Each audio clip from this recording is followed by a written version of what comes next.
Fala, gente boa!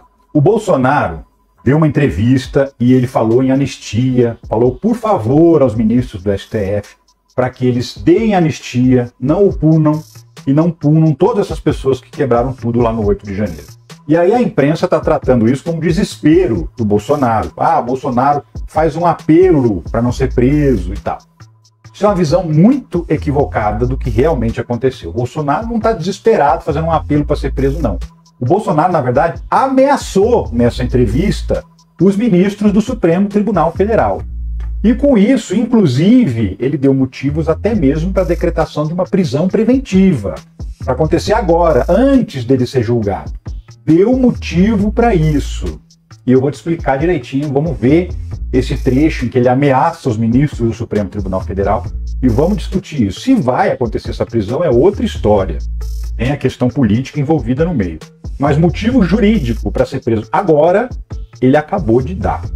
Por favor, vamos para a anistia. Matéria da Isto É, ela não é única, tem outros veículos também tratando dessa mesma maneira, que o Bolsonaro está apelando para não ser preso, está desesperado, e não é bem assim, tá? Vamos assistir o vídeo. Ele deu uma entrevista para a Revista Oeste, sempre ela, né? Uma revista bolsonarista, que tem um site na internet que publica muita coisa duvidosa, sempre defendendo os bolsonaristas, que o Bolsonaro só dá entrevista mesmo, entrevista longa, pra gente que ele sabe que não vai apertar ele, que não vai fazer perguntas incômodas, que vão levantar a bola para ele cortar. Esse é o caso da Revista Oeste. E aí ele lá se sentindo em casa, né, se sentindo bajulado pelos entrevistadores, abriu o bico e falou tudo que pensa. E aí ele vem com essa ameaça aos ministros do Supremo Tribunal Federal. Assiste você. Eu apelo aos seus ministros do Supremo Tribunal Federal. Apelo. Por favor, repensem. Vamos partir com anistia. Vai ser pacificado. Eu não sou responsável, como o senhor presidente diz, né, pela vida que ele não tem. Que a vida dele é Supremo, casa e quando é na festa, no evento, na casa de um amigo. Ele não tem vida social mais. Eu não tenho nada a ver com isso. Nós não vamos falar que tem que fechar o Supremo. Não é isso. Mas a atitude de alguns prejudica o Brasil. Daí, essa declaração do Bolsonaro, muita gente interpretou como um apelo desesperado para não ser preso. Mas você reparou no todo? Em tudo que ele falou? Então, ele disse o seguinte, basicamente: me deem anistia, senão eu vou continuar soltando os meus cachorros em cima de vocês. Vocês não vão ter vida. Você não vai poder ir num restaurante, você não vai poder ir no cinema, você não vai poder ir no shopping, porque eu não vou fazer os meus cachorros pararem de atacar vocês na rua. É isso que Jair Bolsonaro diz aí nesse vídeo, nessa entrevista que ele deu. E ó, essa é uma estratégia antiga da família Bolsonaro. Tá? Não é de agora que eles fazem esse tipo de ameaça aos ministros do Supremo Tribunal Federal. E nem é só o Jair Bolsonaro que faz esse tipo de ameaça. Ó, essa postagem aqui é de maio desse ano do Dudu Bananinha, o filho do Bolsonaro. Você também está preso, Alexandre, se referindo ao ministro Alexandre de Moraes. Ou você sai às ruas tranquilo. Conte-nos como é a reação das pessoas quando você chega no Clube Pinheiros. Ou se você consegue jantar em Londres sem antes checar as redes sociais de nome por nome daqueles que se sentaram à mesa. Valeu a pena? Então, assim, o Dudu Bananinha também já dizia lá atrás que o povo bolsonarista, que esses alucinados que obedecem cegamente tudo que o Bolsonaro quer, que essas pessoas não iam dar paz para os ministros. A gente cansou de ver notícia de bolsonarista abordando ministros do STF na rua, Gilmar Mendes, o Barroso, o próprio Alexandre de Moraes, infernizando a vida desses ministros, ameaçando a vida desses ministros. Por quê? Porque não estão contentes com os resultados dos julgamentos deles. Então essa tática de intimidação ao juiz que vai julgar o processo, isso tem nome no Código Penal, chama-se coação no curso do processo.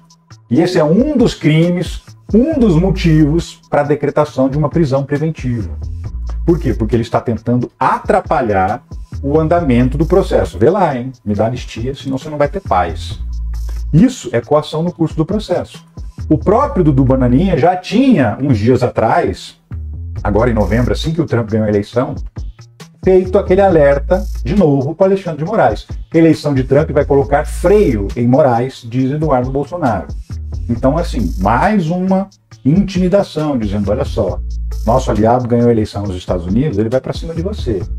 Dá anistia, senão você vai se dar mal. né? O Flávio Bolsonaro, que costuma ser assim, o mais calmo da família Bolsonaro, entre os filhos políticos, perdeu essa calma. Ele foi direto. Ele abriu o bico e falou diretamente para o Alexandre de Moraes, fazendo uma ameaça. Mais uma vez, uma coação no curso do processo. Escuta a declaração do Flávio Bolsonaro. E eu digo o seguinte para o Alexandre de Moraes, ele tem duas opções. Ou a gente aprova a anistia aqui, ampla, geral e restrita para todo mundo, e algum parlamentar faça a emenda para incluir ele nessa anistia, porque ele cometeu crimes ao longo desse tempo, ou a gente da mesma forma vai aprovar a anistia, e quando nós tivermos maioria nesse Senado, a gente vai caçar o Alexandre de Moraes. Ele vai ser impedido pelos diversos crimes que ele reiteradamente está cometendo. Então assim, ou você dá anistia, ou nós vamos te perseguir. Nós vamos caçar você. Nós vamos tirar você do Supremo Tribunal Federal e nós vamos te prender. É isso que eles estão dizendo claramente para o Alexandre de Moraes e para os ministros do Supremo Tribunal Federal. E assim, a gente não está falando de gente desconhecida do Bolsonaro que mandou uma ameaça por e-mail. A gente está falando dos dois filhos do Jair Bolsonaro, que também são políticos e estão fazendo ameaças frontais, diretas. E isso, juridicamente, é motivo para decretar a prisão do Jair Bolsonaro. Impedir que ele continue intimidando, ameaçando os juízes do Supremo Tribunal Federal que vão julgar o processo dele. E olha como isso é uma prática comum do bolsonarismo. PF investiga 138 ameaças com risco real ou potencial a ministros do STF. Apesar das medidas de segurança adotadas após o 8 de janeiro, ataques ao Supremo seguem em alta, principalmente nas redes sociais. Do 8 de janeiro para cá, o Supremo Tribunal Federal já recebeu mais de 1000 ameaças por e-mail, por carta, por todo tipo de mensagem que você puder imaginar. Dá uma média de 3 ameaças por dia que ameaçam os ministros de morte, que ameaçam a família dos ministros, os filhos, esposas, que ameaçam esses ministros quando eles botarem o pé na rua. Isso tudo vem acontecendo desde o 8 de janeiro para cá, desde que foram presas as pessoas que destruíram os prédios dos 3 poderes em Brasília. Então essa tática de intimidação, com essas palavras do Bolsonaro, do Flávio, do Bananinha, são incentivos para essas pessoas continuarem fazendo isso. Tem ameaças absurdas, do tipo, vou te matar e vou comer o seu coração. Gente que dá a cara, que grava vídeo e que ameaça. Gente que chegou muito perto dos ministros, entrou no prédio do Supremo Tribunal Federal, que poderia então ter executado.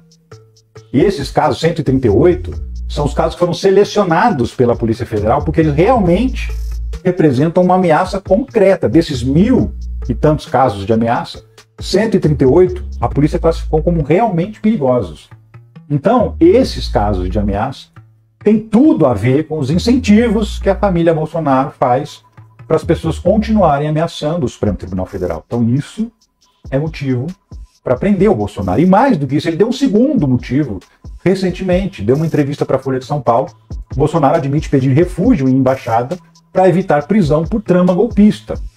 Então assim, vocês lembram que ele foi lá para a embaixada da Hungria, né? Ficou lá 2 dias fazendo a festa do pijama porque ele achou que fosse ser preso. E agora ele está dizendo que ele pode sim recorrer a isso, se decretarem a prisão dele, fugir para uma embaixada. Então ele declara disposição de fugir. Isso também é motivo para prisão preventiva. O risco de fuga.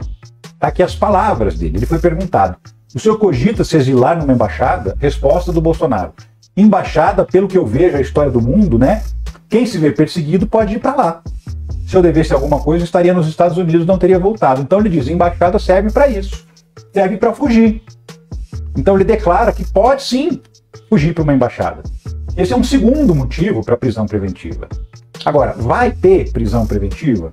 Bolsonaro vai para a cadeia antes do julgamento? Pois é, isso aí dificilmente vai acontecer, porque sim, os ministros também analisam o componente político, sabem que essa turba, que essa horda de bolsonaristas é capaz de tudo, é capaz de explodir a própria cabeça em frente ao Supremo Tribunal Federal, é capaz de colocar fogo no próprio corpo, é capaz de comprar armas para tentar atacar os ministros.